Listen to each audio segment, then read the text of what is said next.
As a basic retail investor, you are more inclined towards the blue chip companies like Britannia, Nestle, and all those things. But how do you know that which are going to be the companies that can give me a better returns as compared to these normal blue chip companies? Ankit, you have a salary of upwards of 25 lakhs per annum. That is a very top 1% salary. How do you manage your expenses? I stay in a metro town, so my expenses are usually tend to be higher than a normal city.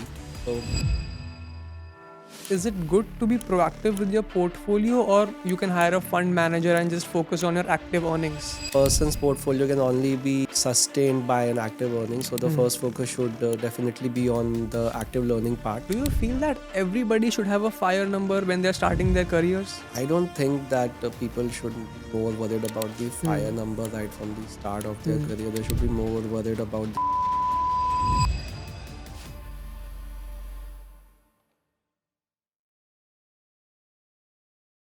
Welcome, Ankit. How are you? I'm doing good, thank you. Perfect, perfect. Ankit, you have a salary of upwards of 25 lakhs per annum, That's it. and that is a very top 1% salary for a salaried person in India. So, I want to ask you, how do you manage your expenses and what's your split between savings and spendings? So I stay in a metro town, so my expenses are usually tend to be higher than a normal city. So I live with my family. The main thing that I do is to save the amount that I earn first of all. More than 50% of my earnings are into savings, which I have taken into a habit. So I think that's a good part that I have made a habit out of in my past experience. You have a portfolio of more than 1 CR. So, can I ask you what's your asset allocation? So my asset allocation is divided with into equity, debt, and also fixed instruments like FDs, PPFs, NPS. So I like to keep it kind of as people say or as the experts say, you should have a diversified portfolio. And considering the uncertainties that we saw due to COVID 2, 3 years back, I think it's better to keep a diversified portfolio. So, I want to ask you, like, what gave you this clarity of diversifying your portfolio? So I had this basic idea of financing or to start saving and all those things for my parents, for my friends, for my peers. And I had been doing some part of it. Then during the period of COVID, I learned a lot of you through a lot of YouTube videos and contents that you should start doing a diversification. But I was looking for a medium to do that. Then I think I have heard a lot about Sharan and the way he provides the financial tips via a humorous way. So, and then there was a session or a masterclass that happened. And the way that really attracted me is the community version of it, or how they are making things simple and not just in terms of personal finance, but stock mastery as well. So, I think that everybody wants to have that knowledge, but I think providing a very simple way really help at least me to get the basic grip of it. Hmm. That's very interesting when you say stock mastery, because as a investor investing for just returns, retail investor, you don't tend to go into stocks. So why do you choose that aspect? So, as a basic retail investor, you are more inclined towards the blue chip companies like Britannia, Nestle, and all those things. But how do you know that which are going to be the companies that can give me a better returns as compared to these normal blue chip companies? Because Right. you have seen an example of ITC. It was around 200 to 300 for many years, and suddenly there was a rise. So I think having learned this course, or at least some basic idea of this course, I have just came to know that there are not just 10, 20 companies to invest, there are actually more. So I think I'm kind of a big fan of Sashank by the way he provides his information, and he has those classes. So I try to attend that when I get some time. So can we go deeper into it? What are these classes and what do you exactly learn about? Okay, so what he does is he has a weekly session of stock mastery classes where he kind of delves into new opportunities. Like yesterday only, there was a new stock like Garuda Construction, if I point out a name that he was talking about. So that nobody knew about. Then he was talking examples of like where should you keep investing. Like this is kind of an EV sector, for example, are the sectors of the future, or constructions or finance. So the topics that are discussed are relevant to me quite a lot. And if there is an information that I can take out of it as a kind of a takeaway, Hmm. then I would definitely like to watch a recorded version of it at least, if I cannot attend the live version because it's over the weekend that it happens. So I think having a basic a touch of all these what are the latest happenings that are happening around the world is good to know. So tell me, Ankit, is it good to be proactive with your portfolio, or you can hire a fund manager and just focus on your active earnings? I think the person's portfolio can only be sustained by an active earning. So the first focus should definitely be on the active learning part. But having a fund manager kind of helps you in a way just to guide you on things. But the decision is something that a person has to take on its own. There has Correct. to be some conviction or confidence that whether this would work fine with me or not, because a fund manager will charge their own money, and they say but they will not be logging in for you and doing your transactions, all those things. So having a fund manager helps for some time. I would not say a full-time thing, but getting guidance from someone who has actually earned his trade in the stock market helps to some extent. Yeah, so not a full-time, not a fan of a full-time manager or fund manager, but definitely some guidance is definitely required. Mostly people who are 30-year-olds tend to invest in FDs and real estate. So how has your outlook changed on that? From an FD perspective, Sharan used to like very much against it from some of the things that no to FDs, I think, if I remember that correctly. Okay. But I think over the as the economy has grown, I think FD has also become kind of a safer option for people. I think one advice or one tip that I would give, that invest FDs in the form of your in the name of your parents, because you will get that 0.5% extra for Okay. senior citizens.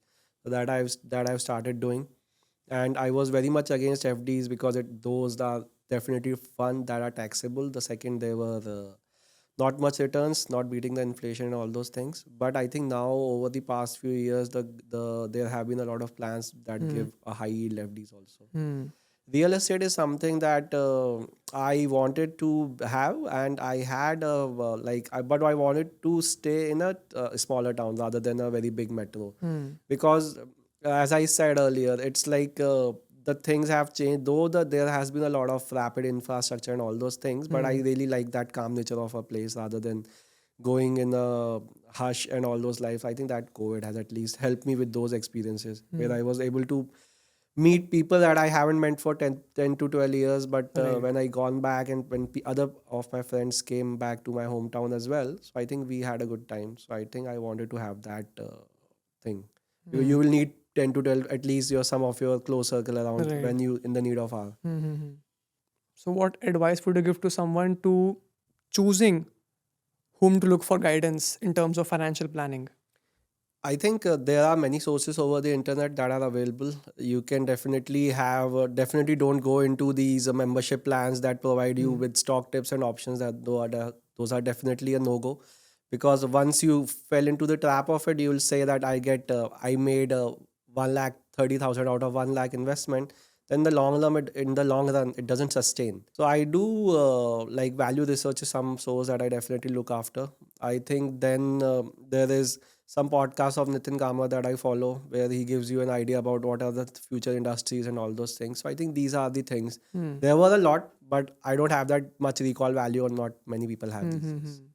So would you say that being already into the field of learning and being proactive with learning has helped you somehow with your finances? Yes, definitely it has, and it just is just not about the having a knowledge of it. I had definitely got some losses also in my finances, both in stocks and options as well as my SIPs. But I think it's all about the averaging out of things. Like if it is a loss in, like for example, during the COVID time in 2020, or currently right now it's in loss only. The markets are in downturn, but having it averages out over a long period of time for sure. Podcast के पहले you were telling me कि you made a huge loss in options trading. But after joining the 1% club, it changed. So can we go deeper into that, the example and what happened actually? Yeah, sure. So I had like this thing during the COVID when the lockdown happens, and I went to my hometown. So there was a time where I used to save a lot. So no going out, staying with your families, no not paying the rent and all those things. So I just thought that let's just make some alternate sources of income. So I Right. had fallen into, or not fallen into, I had like got attracted into these membership plans that gives you Okay. a stock tips and options. So there were two downfalls that I noticed after I suffered some losses is that it takes your entire time. That is your office hours, like 9 to 3:30. You just have to see the notifications on the Right. mobile that what is the call, what is the put and options. Normally people are options buyer only, depending on the capital, since option selling take a lot of time. So I had incurred a lot of losses. I think around, for me, that was a big thing at that moment of time. The It equates to the amount of savings that I had over the 2 years. So I think that was all gone back to the market. But then I think when I saw this masterclass, I was looking for something that at least someone can give me a basic idea to come से कम दे कि at least where you should save and all those Right. things, because there's no short term way to earn good amount of money at least. So I had this master class that I attended from Sharan, Right. and I had known about him from my friends that he used to provide good finance content via humorous way. But when I attended this master class, and initially I was a bit skeptical of not joining it, but the amount of money that the investment was not that much for my case. So I started off with that. But afterwards, I think the community engagement, the apps that you have, the different kind of networking events that happens around 1% Club, and also the consistency of the content that these guys, that 1% Club has, I think it's amazing to sustain. Okay. Interesting. So do you have a fire number, Ankit? I have, Could yes. you share with me what is that and how did you come up to it? So I had a fire number. I had known about the fire movement that is very prevalent all over the world, where people retiring and all the retire fire, whatever it is called, Right. like retire early, whatever. But I didn't have a number in mind, and I was very much skeptical that how I can have my own fire number. But there is a calculator that provides you different parameters that's available in the app, like lean fire, coarse fire, fat fire. So I have a fire number that is greater than like greater than 3 to 4 CRs that I have based on my spending needs and my Right. expenses. And but I'm trying to improve upon that, since I think it's not just a single fire number. There are 3, 4 course Okay. fires that I am planning to. Okay. So once I achieve one number, then I'll move on to the next one. So can you tell me about that? What are these different fire numbers? Those are like the lean fire, for example, is 15 times of my savings, my yearly expenses. I'm sorry. So the lean fire number is going to be around 15 times of my yearly expenses. Okay. The coast fire is something that I'm targeting to, is something that where I think as per the definition that you don't have to, your investment will grow to your fire number. So that is it. And having a fat fire is something you will have 50%, 50 times of your annual expenses. So you kind of be Okay. the king of the world in a way if you reach that number. So that is something I'm not much targeting at this moment. I just wanted to be at the 3, 4 CR range and see where it goes from there. Also on the topic of fire, Ankit, do you feel that everybody should have a fire number when they're starting their careers? Uh, I don't think that people shouldn't be more worried about the fire number right from the start of their career. They should be more worried about their earning capacity and at least doing some part of their earnings into a savings or an SIP mode. Fire number is something as you move along, you will move cities, you will switch jobs, and then you will get a lot of personal and professional changes that would happen. So I think having a fire number at the start is, at least I won't suggest it to someone that this is very, like I being like 30 plus in age, that I can think of my long term. And but initially when I was 2022 started working, I didn't have this long term kind of, my goal was to just earn and spend. So what do you see are some common mistakes that people starting their career, starting to make money, commonly make? I think one is definitely I've covered, which is options trading. It's definitely a no go if you don't have it, though it has the earning potential of crores in a way. Like the youngest billionaire in India, Nikhil Kamath, is an options trader only. So that is something that he mastered over the course of time. I wouldn't recommend that to anyone, like being like burn my own hands in that Right. part. The second thing is definitely don't let go of your experiences that you have in your life. Like, because if I'm planning to go to a place right now, and as against I wait for 5 more years, then I can go in a better budget and all those things, but the place will get expensive, and the mode of transportation, your all those things that will do. So I Right. would definitely say don't miss out on experiences, whether it's small or big. That depends on your circle how it is.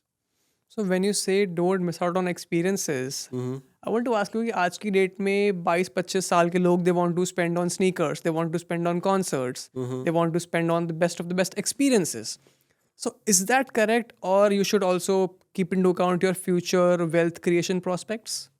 I think even I was in the same boat for my initial times. I wanted to buy Nikes, I wanted to buy New Balances of the world and all Right. those things. But ultimately, is that when the same product can be made available in a sale or an year-end sale, or like the sale happens 6 to 7 times a year, you have tons of e-commerce companies, you have Right. tons of showrooms, you can have it purchased any time of the year. You get 10 to 12 opportunities. Going to a concert, going to a, I think, a pub and all those drinks are fine where you network with people. Ankit, you are 35 years, if I'm not wrong, right? Mm-hmm. So, what have you seen are some common mistakes people in the age of 20 to 23 make? And you would tell them to avoid those mistakes with your learnings from the 1% Club. Okay, I think some of the learnings that I would have is that don't make the mistake of spending everything. You should keep some buffer, not just in your bank balance, but also in some form of investment also. Second mistake that I did was to not doing a step up SIP. I didn't know about this 10 years down the line, but when I saw the calculations and the difference in amount between a normal SIP and a step up SIP, that was something I really admit that was a mistake, but nobody was there to tell me about it. So I can definitely say that it was something I was not aware about. And third thing, which is very prevalent, is that don't do trading without knowing about it. That's very risky. Also, digressing from the topic a bit, Ankit, you have a very top 1% salary. So, what advice would you give to someone who wants to increase their active income? I think it's more about it's the always the your skills. You should definitely work on your skills. AI and Gen AI, for example, are the need of the hour. Though it is very like people have different meanings of different things, but I think you should keep learning at least in terms of having certifications or have improving your skills basically. Because the more you can earn, the more you can save, the more you can spend, the more the kind of people you will meet around, and the more you will grow, and the more you will retire early. Behind the scenes, you were telling me that you like the 1% community a lot. So, why is that? After I came back to my workplace or to my Karam Bhumi in a way, after returning to Delhi and all those things, I was like my all my friends were like had bought their own places. They were like very far situated. Like if I am in NCR only, then I have to plan my day if I need to go to Noida to Gurgaon. So having a kind of a community helped me to meet with new people, and all, and I think my circle had kind of frozen in a way during the 2 3 years. Virtual connects don't give you the same vibe as the normal person connects. So I think I was looking for some sources. I joined other communities also, my product communities also. But when I saw this option available in 1%, that you can meet with different people from different fields. So that really gave me an opportunity. I met there was a session that Sharan had in Delhi where I made a few friends. There was a meetup that we have in Delhi. There were some volunteers that were quite supportive in a way. So I have met around 10 to 12 people that I am like basically I can lean into for some advice or for some inputs, or if they reach out to me sometimes as well. So I think that has helped. And I think the more people you meet, the more it is for you in the longer run, because you have friends, you stay, but you need to plan your day. It's not just like the older times. Right. Correct me if I'm wrong, but I feel that increasing your investments with time is very important. Definitely increasing your investments, possibly increasing your goals also, and also having to if there sometimes you have some lump sum cash or lump sum rupees available, then you should definitely invest it if you do not have any other plan to go, because anyways it just stays in bank, it remains the same. But if you invest it out, then at least one positive experience I have is that I don't spend it because I already invested it. So that is something that I definitely would recommend someone to is I think in the to invest their spare money. Right. What was the output initially you wanted out of the 1% club? I think my output was to save more. How can I like get into a groove that where I can possibly say that, oh, now I'm in a better track, or at least I have some guidance in a way. Hmm. So I think that is where a person usually asks his peers and his elders and all those things, that where should I invest and all those things. Hmm. But people have the normal conservative way of just doing SIPs. What in what SIP, which fund, which class, and all those things. Hmm. So that I think 1% clubs gives you an idea about like you should diversify in equity, debt, Hmm. arbitrage, FDs, and also. So I think that Hmm. it gives you a path to navigate at Hmm. least. Before we end this, can you also quickly give an example of the step up SIP which you mentioned right now? So a step up SIP is something where you increase your investment in a certain mutual fund. For example, I bought in an Axis mutual fund, for example, Axis Equity. I'm just putting out names. But your investment is around 5,000 per month. Now, if you see the performance of the fund is good, then you can increase this investment to 5.5 or 6,000. Now, this can happen. This can be done yearly, quarterly, or 6 or half yearly also. But over the long period of time of 10 to 12 years, the difference is amount between a step up SIP and a normal SIP, if you don't increase your investment, Hmm. could be huge. So I would Okay. definitely say that doing an SIP with a step up option or an auto step up SIP is a good way to progress.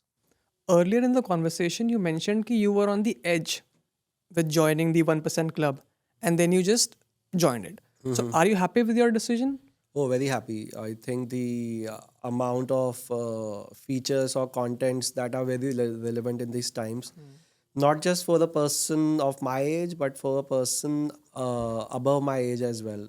I Hmm. think the majority of the Okay. audience is for the 1% are between 20 to 30, Hmm. but I think it is relevant to the people that are 40 to 50 years old as well. I haven't recommended it because people won't take my advice seriously, the elder Hmm. advices, because these looks like more of a child and all those things Hmm. community, which more not many people like. Hmm. But I think 1% club should definitely do something about it to get more people over the age of 40, 45 also. I Hmm. don't think they do that right now. Awesome. Thank you so much, Ankit, for this conversation. Loved it. Thank you so much. Thank you.